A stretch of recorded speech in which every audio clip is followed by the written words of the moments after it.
Almagtige God en Hemelse Vader, Here, hier waar ons vanoggend in die teenwoordigheid bymekaar is, kom vra ons dat U vir ons die nodige leiding en insig sal gee. Here, dat U vir ons die krag sal gee om hierdie week wat vir ons voorlê te kan ingaan en aangaan en te weet dat U by ons is in elke liewe faset van hierdie week wat voorlê. Al kan ons nie aldag U raak sien en U aanvoel in die uitdagings wat ons op 'n alledaagse basis beleef en ervaar nie. Gees van God, ons kom vra dat U ons die mense op ons gebedslys kom dra en ondersteun. Here, dat U hulle sal kom bystaan waar daar bygestaan moet word. Here, dat U sal vertroos waar hulle vertroosting nodig het. Here, dat U sal ondersteun waar hulle ondersteun moet word.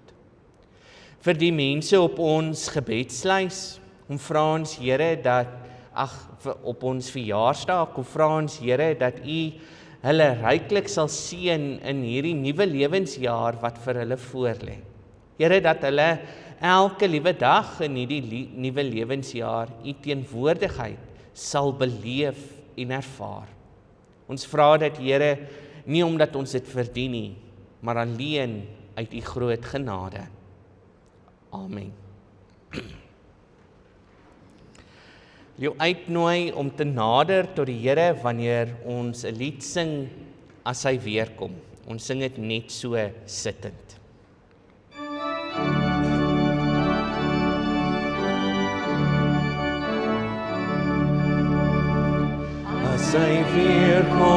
As hy weerkom, kom haal hy sy kinders, al sy kinders wat in hom glo, om by hom te wees. Ja, ons wag op die Here, en ons sing tot sy Here. Ja, hy kom weer verseker, om ons te kom haal. By die Vader, maak hy vir ons woonplek, sodat almal wat in hom glo, ook by hom kan wees. Ja, ons wag op die Here, en ons sing tot sy Here. Ja, hy kom weer verseker, om ons te kom haal. Hy is die weg en hy is die waarheid, die lewe vir elkeen, sodat almal wat in hom glo, vir ewig sal leef. Ja, ons wag op die Here, en ons sing tot sy Here. Ja, hy kom weer verseker, om ons te kom haal. In Klaagliedere 3 vers 24 staan die volgende: Ek sê vir myself, die Here is my lewe, daarom hoop ek op hom. Ons is vanoggend hier bymekaar vir een enkele rede. Want Jesus Christus, die Seun van God, het vir ons gesterf aan die kruis en het op een of ander manier 'n daadwerklike impak in jou lewe gehad. Maak nie saak wat dit is nie. As jy net doodgewoon die kategese program wat College Park of die gemeente waarin jy groot geword het gehad het, of as jy een of ander besonderse getuienis het om te vertel van hoe God op 'n daadwerklike manier in jou lewe gewerk het, is jy hier vir 'n rede. Naamlik dat Jesus Christus, dat die drie-enige God met jou vanoggend 'n afspraak het. Dat hy met jou wil praat, dat hy jou wil bemoedig, dat hy saam met jou wil gaan in alles wat voorlê.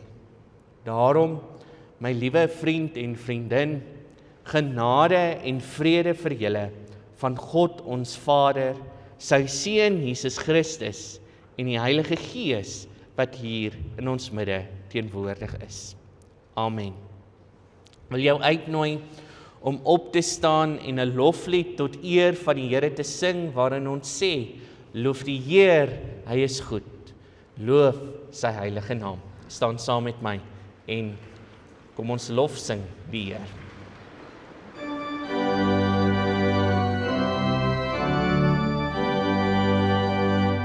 Loof die Heer, hy is goed. Loof sy heilige naam.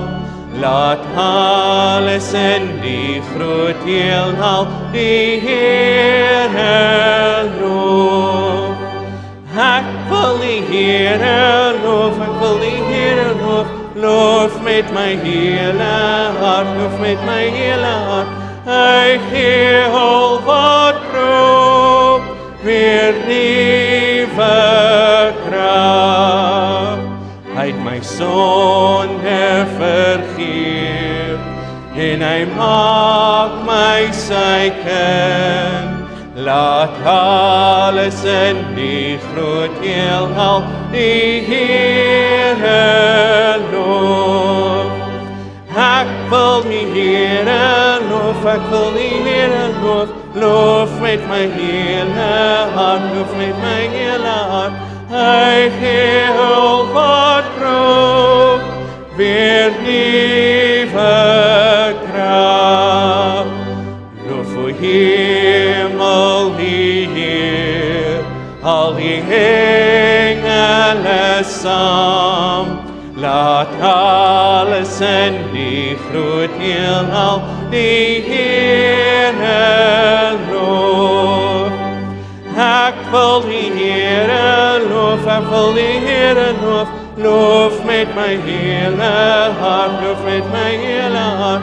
Hy gee al wat roep, weer nuwe krag.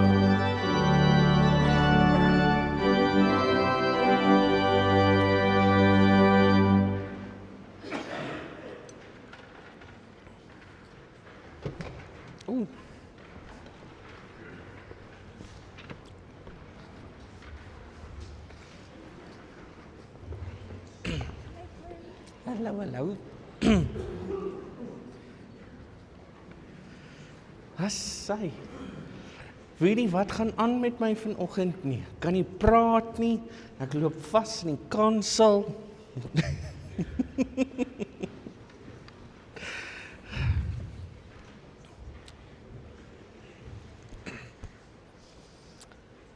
Assai. Hierdie kol voel my nou vir my redelik leeg vanoggend. Hoe gaan dit? Goed. Dit klink nie goed nie. Is julle moeg, maar dis nou eers die derde week van skool. Hoe kan julle nou moeg wees? Is julle siek? OK, dan is ons klaar, julle kan gaan.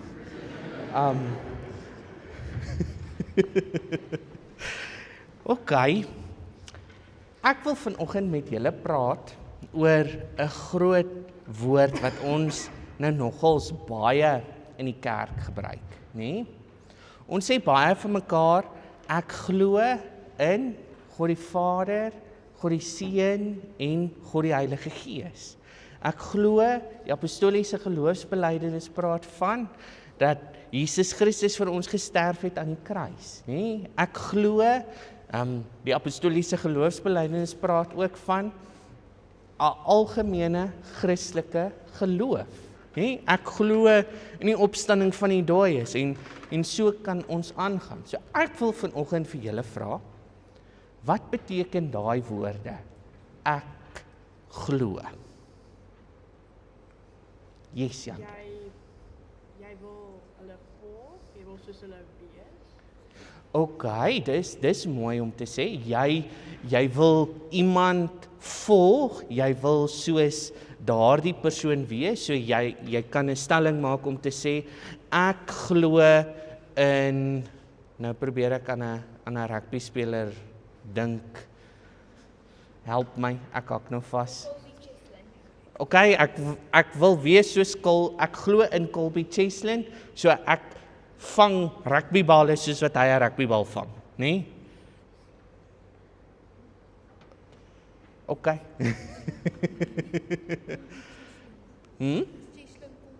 Cheslin Colby, jy sien, ek is nie goed met rugby nie. OK, jy wou iets sê van geloof. OK, kom, help my nog. Is dit bietjie hoër graad geloof wat ons nou hier praat vanoggend? Is daar net 2 graad 7's? OK. Nou, geloof, nee, lees ons, en nou gaan ek julle verveel met baie groot woorde. Nee, lees ons in Hebreërs, is die sekerheid van dinge wat ons nie kan sien nie, maar tog glo is waar. Nee? OK, ek wil julle dan nou so vra. Kan ons die Here sien? Nee. Kan ons, soos ek aan hierdie lap vat, kan ons aan die Here vat? Nee. Ons kon op 'n stadium in die geskiedenis. So, hoe kan ons sê, ek glo in Jesus Christus, maar ek kan hom nie sien nie, ek kan nie aan hom vat nie, ek kan hom nie voel nie, ek kan hom nie met my sintuie beleef en ervaar nie. Hoe glo ons dan? Jy bid, né? Jy vertrou, jy glo dat dit wat ons lees in die Bybel waar is, of jy word, die groot woord daarvan is, jy is oortuig dat dit wat ons in die Bybel lees, waar is. Yes. Ons moet Bybel lees, en dan nou seker vir julle ouderdom, wat is die belangrikste? Iemand moet vir julle verduidelik wat in die Bybel aangaan, né? Ons kan nie net vir julle los en sê, daar lees die Bybel nie, julle gaan bietjie sukkel om te verstaan wat in die Bybel aan die gang is. So, dis hoekom ons 'n hele span mense het, om julle soos wat julle ouer word te help en te lei en te leer, dat jy eendag wanneer jy groot is, dan staan jy hier voor die hele gemeente, en dan wat doen ons? Dan sê ons, ek glo, né? So dit is wat dit beteken om geloof te hê, is om seker te wees dat daar iets groter is as ons, wat ons nie noodwendig kan sien nie. Nee, ons moet net vertrou dat dit sal gebeur. Wie het al daai speletjie gespeel wat jou vriend agter jou staan en jy moet agteroor val? Ek gedink ek gaan dit nie vanoggend doen nie, want nou kry iemand seer. Nee? Ja. En het jou maatjie jou gevang? Ja, Adolf, het jou maatjie jou gevang? Jene, maar julle het goeie vriende. My vriend sal aspres wegloop en my laat val en dan vir my lag.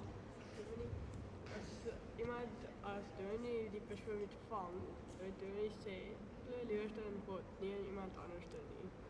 Dis net wreed, want die Here het jou daar gesit om hom te vang.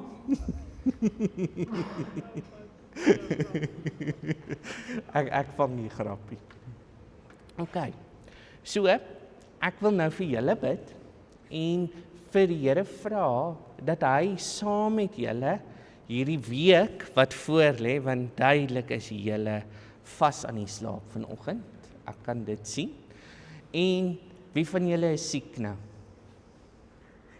En dan sit julle heel voor, ai tog, OK, kom ons bid saam. Almagtige God, liewe Here, ons is vanoggend hier in die teenwoordigheid by mekaar, en ons kom bemoedig net onsself. Ons kom vra, Here, dat U vir ons die nodige leiding en insig sal gee vir hierdie week wat voorlê. Here, dat U hierdie kinders sal behoed en bewaar, en vir hulle die krag en die energie sal gee wat hulle nodig het om deur hierdie week te kom. Here, vir die kinders wat siek is, gaan hulle, sterk hulle in hierdie week wat voorlê, mag hulle vinnig gesond word. Here, wees met ons in hierdie week wat voorlê. In die groot en heilige naam bid ons dit. Amen. OK, julle kan na julle klasse toe gaan.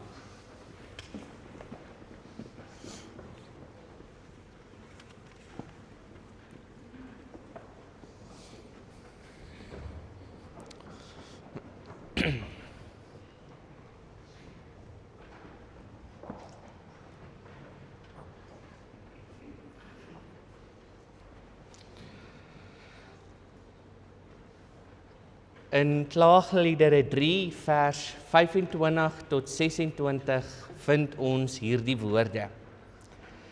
Die Here is goed vir wie op hom bly hoop, vir die mens wat na sy wil vra.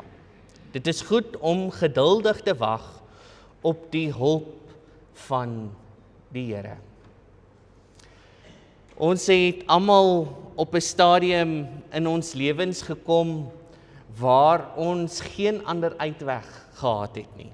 Waar ons geen ander pad gehad het as om te sê, maar nou moet ek wag vir die Here nie. Nou moet ek staat maak op die Here nie. Nou is die enigste persoon, is die enigste ding wat my deur hierdie krisis of deur hierdie probleem of deur hierdie uitdaging kan dra, is die Here self.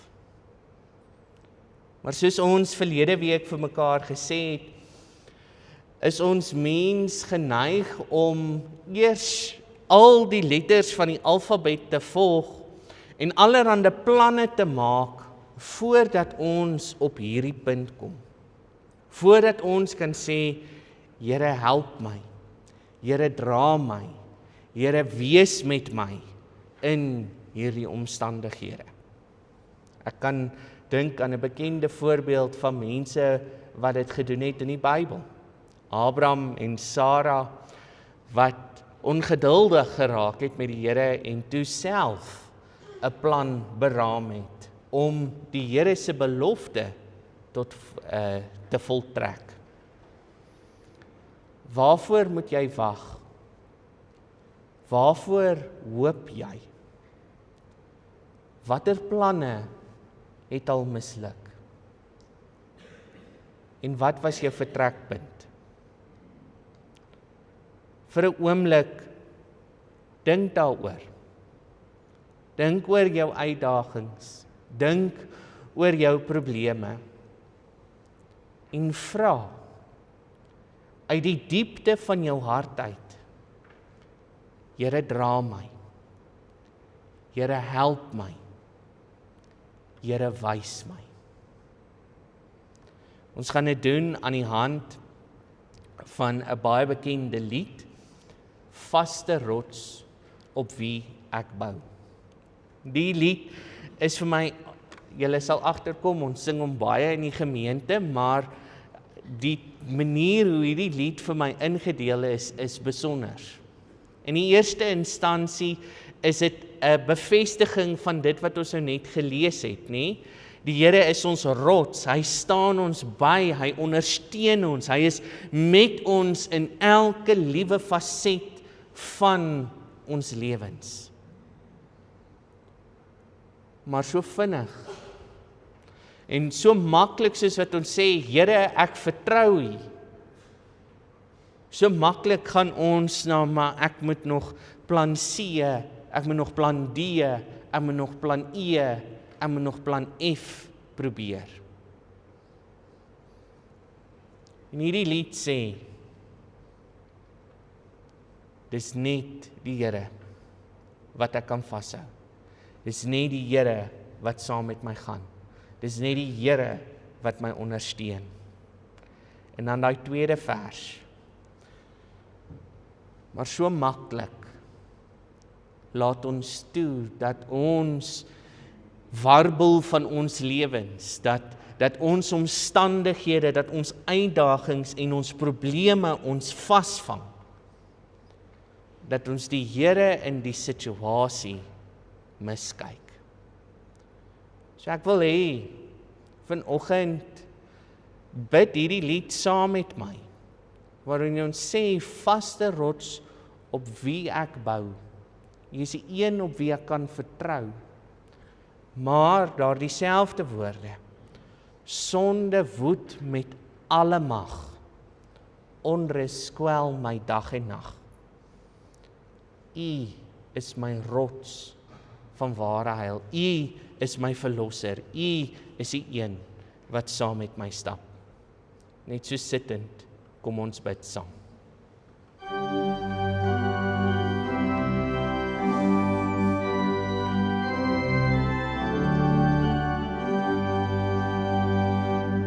Vaste rots op wie ek bou, een op wie ek kan vertrou, rots by wie ek altyd skuil, U is skenker van my heil, as die golwe oor my slaan, bly my rots vir ewig staan.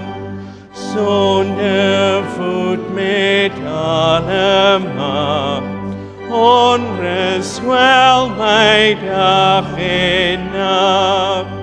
In my sonde vasgevang, laat U my na U verlang. U het alles vir my veil, God my rots van ware heil.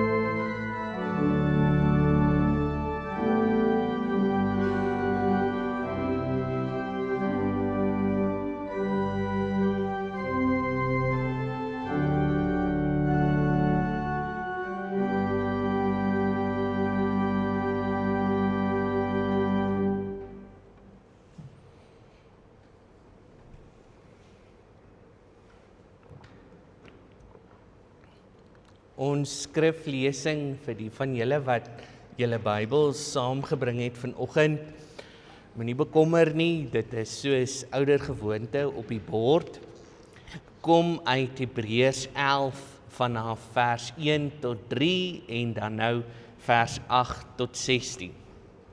En ek kan sommer so onmiddellik sien, die kerkraadslede wat by Dinsdag aand se vergadering was, gaan sê, maar Dominee het hierdie einste teksgedeelte gebruik om te open met die kerkraadsvergadering. En ek het, ek gaan nie jok van die kansel af nie, ek het dit gedoen. Maar hoe meer ek hierdie gedeelte in die week gelees het en hoe meer ek hierdie gedeelte probeer verstaan het, hoe meer het ek myself verwar. En het ek besluit, maar weet jy, die beste omgewing om hierdie verwarring mee te deel, is in die erediens. En ek wil graag hierdie pad wat ek hierdie week gestap het met Hebreërs 11 en die uitdaging wat Hebreërs op die tafel sit met julle deel. Maar voordat ons daaroor praat, voordat ons daarby uitkom, is dit belangrik dat ons net vir mekaar sal sê, maar wat is aan die gang in Hebreërs? Hoe moet ons Hebreërs verstaan? Wat se genre val Hebreërs in? Wie het die boek geskryf? Vir wie is hierdie boek geskryf? Wat is die hooftemas en die uitdagings van hierdie boek? En dis die punt.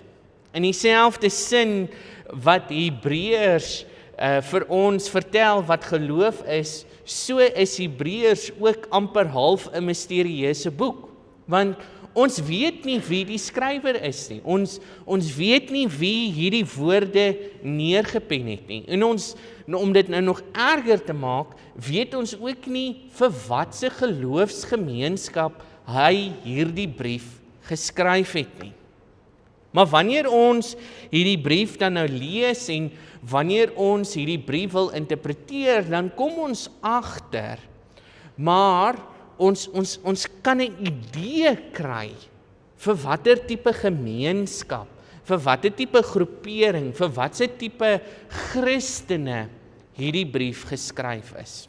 En ons kom agter die 10 talle verwysings, ek wil amper half sê, ons kom nader aan 1000 verwysings in die boek, in die brief na die Ou Testament toe, wil hierdie brief vir ons skree dat hierdie gemeenskap wat hierdie brief vir die eerste keer lees, waarskynlik Joodse Christene was.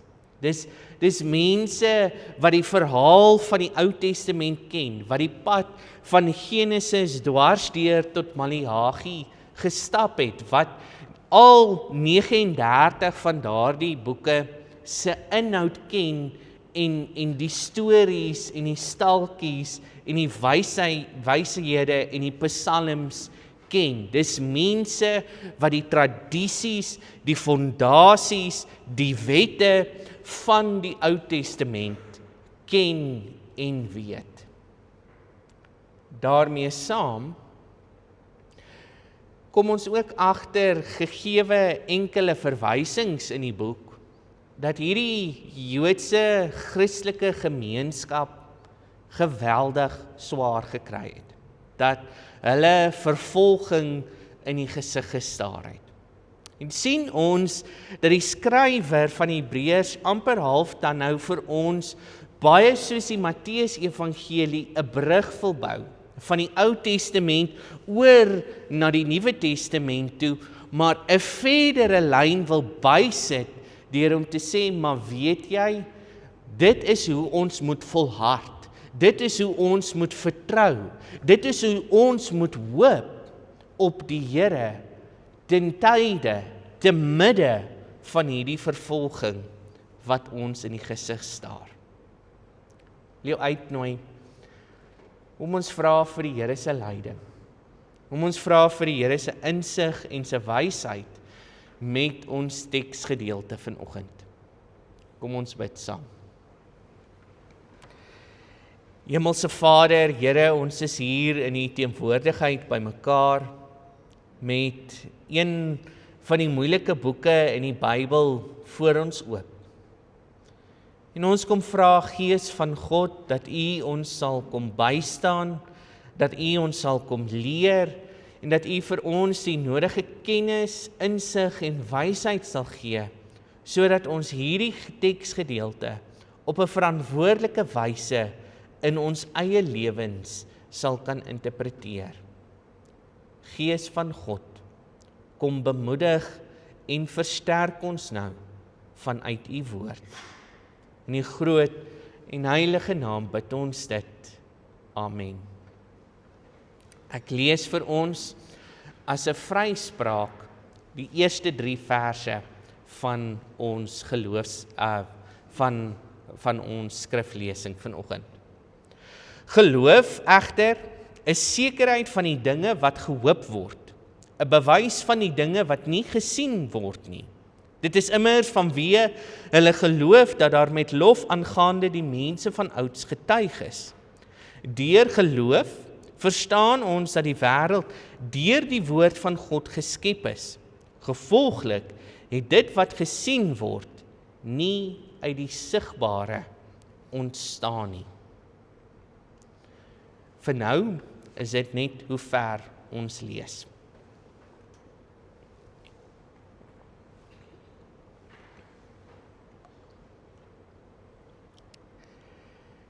Hebreërs 11, as hy 'n beter titel gehad het in die 2020 vertaling, is die titel voorbeelde van geloofsvolharding. Ek sou dit eerder verander het om te sê Hebreërs 11 vra die vraag, wat is geloof? In hierdie week, in my soeke om hierdie gedeelte te verstaan, om hierdie 3 verse te interpreteer, om dit van toepassing te maak in my eie lewe, het ek toe nou na die 1983 vertaling toe gegaan, om vas te stel of ek dalk net 'n ander idee kan kry, 'n ander perspektief kan kry, om dit net vir my beter te verduidelik en dit net vir my beter uiteen te sit. En daarin staan, om te glo is om seker te wees van die dinge wat ons hoop. Om oortuig te wees van die dinge wat ons nie sien nie. En dan doen ons nou die ding wat ons op skool geleer het, onderstreep die kernwoorde. My ma het altyd vir my gesê, gewoonlik is die kernwoord die werkwoord. So gaan soek dit. Wat is die werkwoorde? Seker, hoop en oortuig. Wat is geloof? Geloof is seker. Geloof het hoop. En dan natuurlik die belangrikste een, en het vertroue in die een wat ons nie kan sien nie. Dis wat julle sê, maar Dominee Hannes, ons weet dit. Ons is daarvan oortuig. Ons bely dit elke liewe Sondag. So, wat nou? So wat beteken dit nou verder? Hoe kan ons dit verder in ons eie lewens interpreteer? Hoe kan ons dit verder in ons eie lewens uitleef? Ons glo mos in 'n drie-enige God. Ons glo mos alles wat in die 12 artikels van die apostoliese geloofsbelijdenis staan. Ons is oortuig van dit wat in die Dordtse leerreël staan. Ons is oortuig van dit wat in die Heidelbergse katekismes staan. Ons is oortuig van dit wat in die Nederlandse geloofsbelijdenis staan. Ons is oortuig, ons is seker oor die dinge wat ons nie kan sien nie. Of om dit beter te verwoord, ons is seker in die een wat ons nie kan sien nie. En die een wie ons ten volle vertrou. Maar dis nie die eerste 3 verse van hierdie hoofstuk. Ek skiep vorentoe, as julle vir my sal aangaan, vanaf vers 8. Deur geloof was Abraham gehoorsaam toe hy geroep is om uit te trek na 'n plek wat hy as erfenis sou ontvang. En hy het weggetrek sonder om te weet waarheen hy gaan.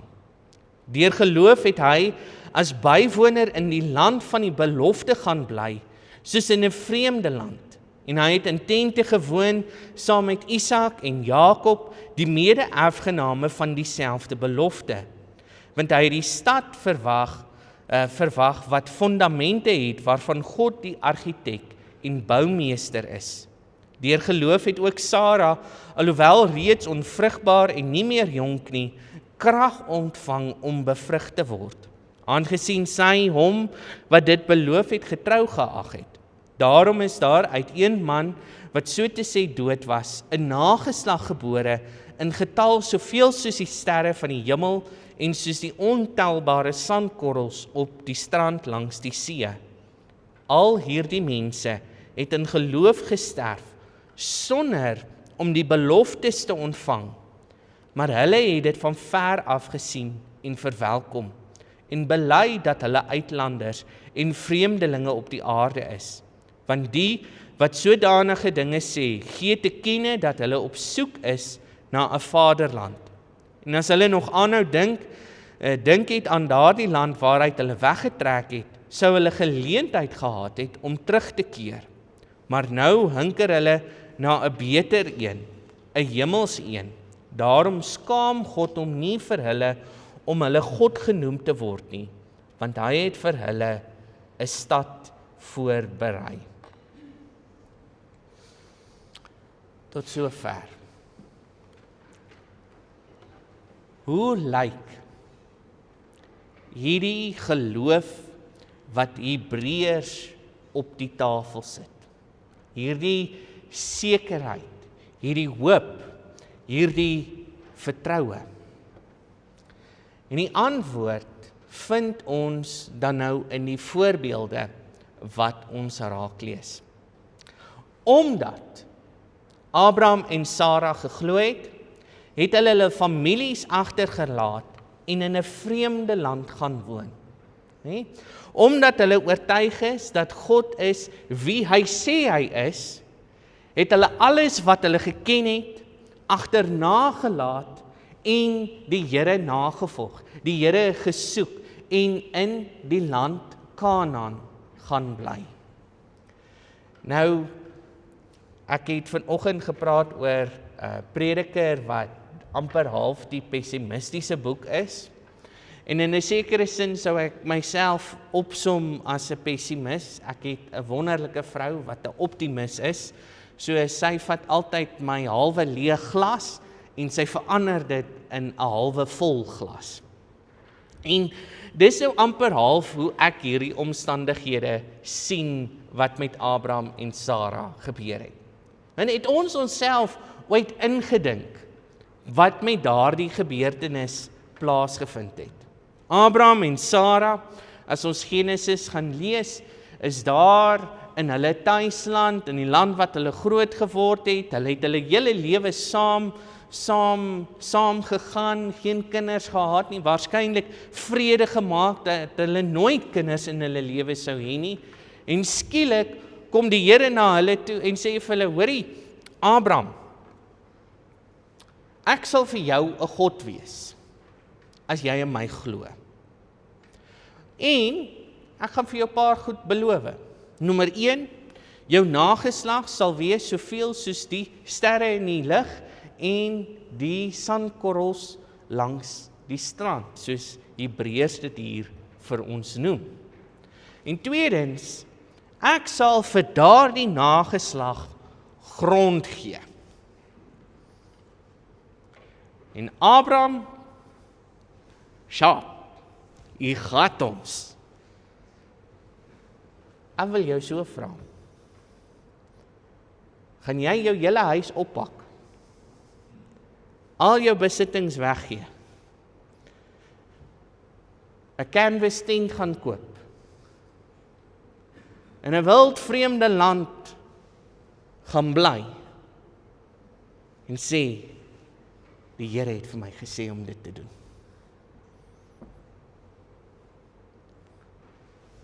Nee, jy gaan nie. Maar Abraham en Sara het dit gedoen. Waarskynlik het Sara vir hom gesê, is jy mal? Het jy iets gerook in die laaste ruk wat ek jou nie gesien het nie? Nommer 1, ons kan nie kinders kry nie. Nommer 2, waar gaan ons die grond kry om hierdie droom, om hierdie belofte te bewerkstellig? Maar nietemin, so gaan hulle. So word hulle vreemdelinge in 'n ander land en gaan bly daar. Want dit is wat God hulle beloof het. Omdat hulle geglo het, het hulle vertrou dat hulle kinders sou kry. Al het hulle geweet, hulle is te oud. So rukkie terug, in Villiers het ons toe nou so gepraat oor Sara en Abraham en die geboorte van Isak, en het ek net vir hulle die som gedoen, hè? Die Bybel praat van Abraham was 100 jaar oud en Sara was 75, as ek nou reg is. Julle kan my verkeerd bewys, ek is heeltemal genoeg as dit die feit is. Ok, wie is 100 jaar in die gemeente? Wie is 75? Jy gaan pa word.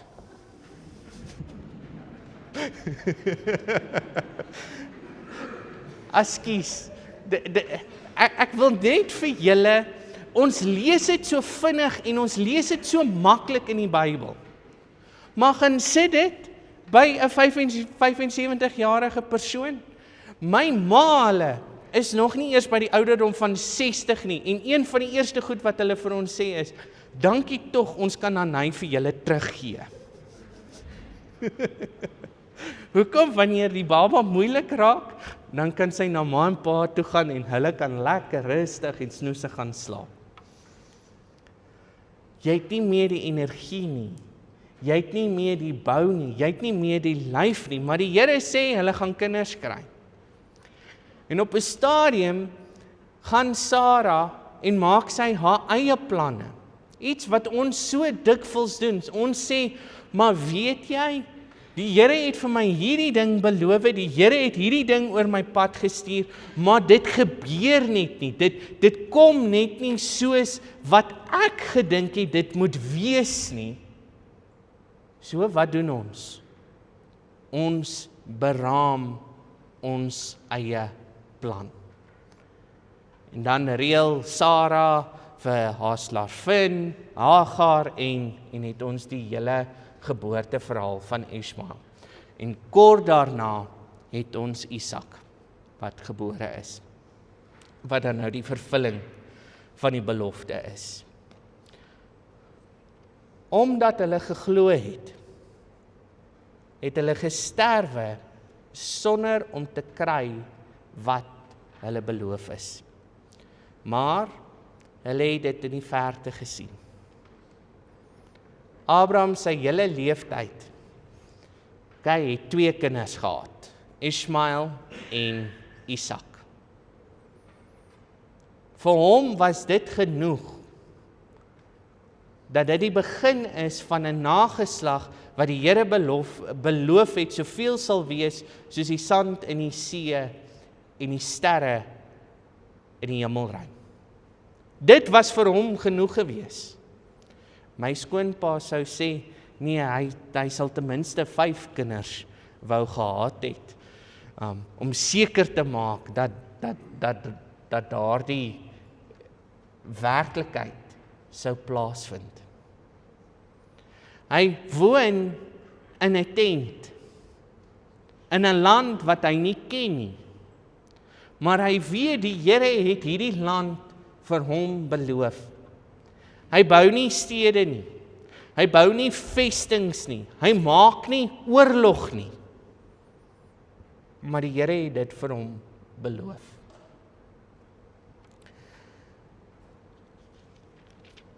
Geloof egter is sekerheid van die dinge wat gehoop word, 'n bewys van die dinge wat nie gesien kan word nie. Deur geloof verstaan ons dat die wêreld deur die woord van God geskep is. Gevolglik het dit wat gesien word nie uit die onsigbare ontstaan nie. Ek wil jou vra vanoggend, waarvan is jy oortuig? Waarin setel jy jou geloof? Waarin vertrou jy ten volle? En toe ek vir myself hierdie vraag nou regtig ernstig, ordentlik begin vra en regtig in myself begin ondersoek, toe dink ek, maar as Abraham en Sarah die amper half die baar is, die maatstaf is waar ons moet uitkom, dan skiet ek bitter ver tekort. Want so maklik en so dikwels in ons eie lewens, wanneer uitdagings voor ons te staan kom, wanneer onsekere voor ons uitspeel, wanneer ons nie meer weet wat om te doen nie, dan gaan ons na die Here toe. Maar Abraham en Sarah, Jakob en Isak, Jakob veral, wat letterlik met die Here gestry het, beklei het om te kry wat hy wou gehad het. Maar vir ons is God die laaste uitweg. Is God die een waarna toe ons gaan, wanneer ons al die planne in ons lewe en in ons uitdagings klaar uitgevoer het. As jy iemand is wat jou vertrekpunt is, jy begin by gebed, dan is dit wonderlik. Ek is heeltemal bly en dan hoef jy nie verder te luister nie. Maar ek dink so dikwels in ons eie lewens kom ons op 'n punt wat ons is net van maar glo ek werklik? Is ek werklik oortuig van dit wat ek hier lees? Kan ek in 'n onsigbare God glo? En dan het ons mekaar se stories die nodigste. Jene, ek het hierdie uitdaging gehad, maar weet jy, die Here het my daardeur gehelp. Hierdie was my probleem, hierdie was my uitdaging, hierdie was iets, 'n ding wat ek net nie kon oorkom nie, maar weet jy, die Here was daar.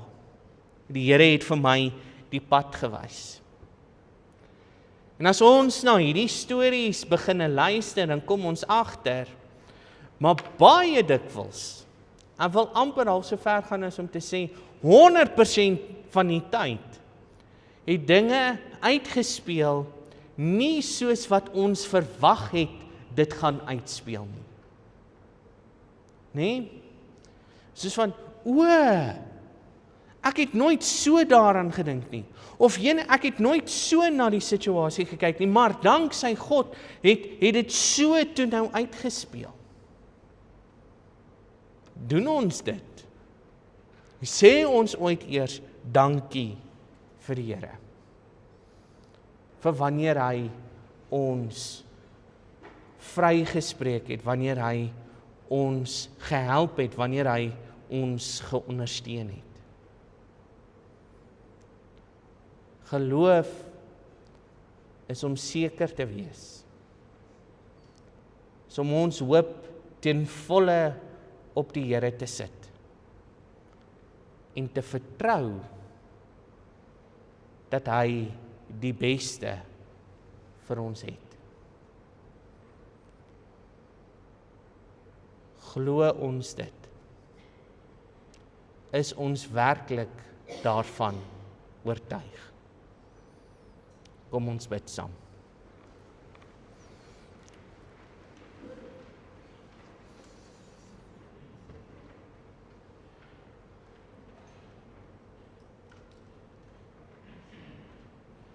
Hemelse Vader, so dikwels in ons eie lewens raak ons so besig met die dinge van die lewe, dat ons die skepper van die heelal in die lewe miskyk. En Here, dan kom ons op daai punt wat ons daai vraag vra, maar waar is U? Waar dra U my? Waar ondersteun U my? Waar stap U saam met my die pad? Hoe kan ek op 'n onsigbare God hoop? En vind ons bemoediging uit die ou geloofshelde van Abraham en Sara, Isak en Jakob, Moses en Josef. En so kan ons aangaan met die lys van geloofshelde wat net dood eenvoudig op U vertrou het. Ten spyte van die feit dat Moses nooit die beloofde land gesien het nie. Dat Abraham en Sara nooit die miljoene kinders sou sien nie. Here, kom vra ons, dra ons, wanneer ons nie genoeg geloof het nie. Wil ons kom vra, Here, wys ons, wanneer ons nie op U vertrou nie. Vra ons, Here, help ons om op U te bly hoop. Want dit is wat geloof is. Gees van God, wees met ons. Amen. Ek wil jou uitnooi om op te staan en jou geloof dan nou saam met my te bely, waarin ons dit sê. Ek glo in God die Vader, sy Seun Jesus Christus en die Heilige Gees. Ek is seker in hom. Ek maak staat in hom, in alles waarmee ons besig is. Staan saam met my en bely jou geloof. Ek glo in God die Vader, die Almagtige, die Skepper van die hemel en die aarde, en in Jesus Christus, sy eniggebore Seun, ons Here, wat ontvang is van die Heilige Gees, gebore is uit die Maagd Maria, wat gelei het onder Pontius Pilatus, gekruisig is, gesterf het en begrawe is, en ter helle neergedaal het, wat op die 3de dag weer opgestaan het uit die dode, wat opgevaar het na die hemel, en sit aan die regterhand van God, die Almagtige Vader, vanwaar hy sal kom om te oordeel, die wat nog lewe en die wat reeds gesterf het. Ek glo in die Heilige Gees. Ek glo aan 'n heilige algemene Christelike kerk, die gemeenskap van die heiliges, die vergifnis van sondes, die opstanding van die vlees en 'n ewige lewe. Amen. U kan die sitplek weer inneem en terwyl ek die diakens vra om die offergawes op te neem, dat ons net 'n oomblik van refleksie het.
Ek wil jou dan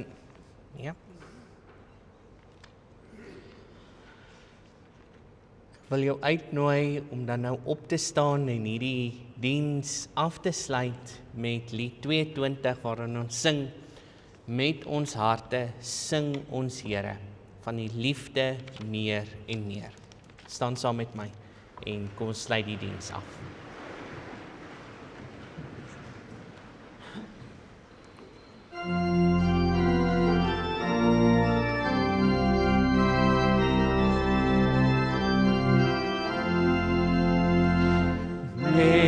ons harte sing ons Here van die liefde meer en meer.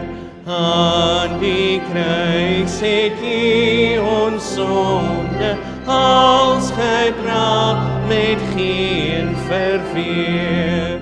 Juich oor ons, verlosser van ons las is ons bevry.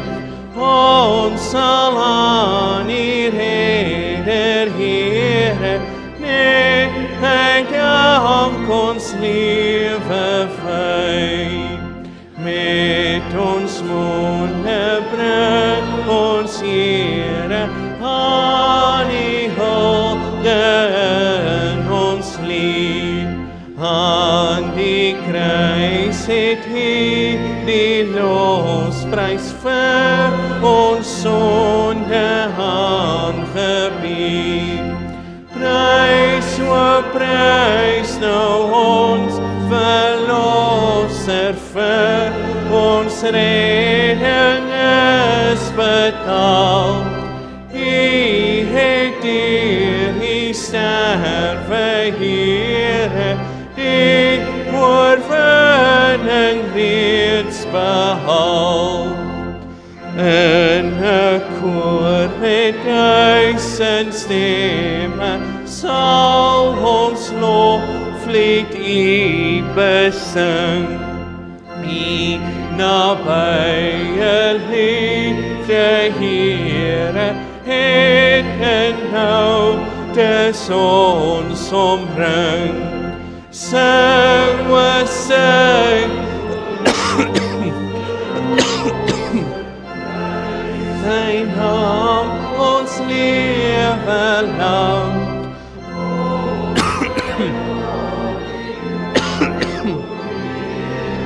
Ons sal U steeds loof en dank.